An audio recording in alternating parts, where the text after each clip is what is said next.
இன்றைக்கி சோசியல் மீடியாவில் எந்த பக்கம் திரும்பினாலும் இந்த கொடுவை அன்பு சிறுவனோட பேச்சு தான். எல்லாரும் ஏமாந்துருக்குறீங்க. இந்த விஞ்ஞான உலகத்தில், கல்வி அறிவு உள்ள காலத்தில், கலிகாலத்தில் இப்படி போய் ஒரு சின்ன பையன் ஒரு குடும்பமே பிளான் பண்ணி அவங்க திட்டம் போட்டு ஏமாற்றணும்னு தான் இதுக்குள்ளே நுழைஞ்சிருக்கிறாங்க. ஆனால் பார்த்தீங்கன்னா யாரை பார்த்தாலும் நான் ஏமாந்துட்டேன்னு சொல்லிட்டு வீடியோ போடுறீங்க. இன்னும் நீங்களாம் திருந்த மாட்டீங்களா? ஆன்லைனை பார்த்து எவ்வளவோ ஏமாற்றங்கள் பார்த்துக்கிட்டு தான் இருக்கிறீங்க காலம் பூரா.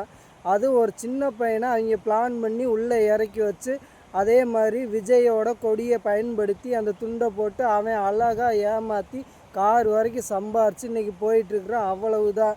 நீங்கள் இன்னும் ஆன்லைனில் முட்டாள்தனமாக ஏமாந்துக்கிட்டு தான் இருக்கிறீங்க.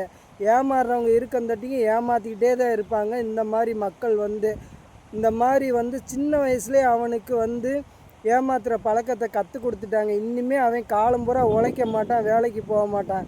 இப்படியே ஒவ்வொருத்தராக ஏமாற்றிக்கிட்டே தான் அவன் லைஃப்பு போயிடும்.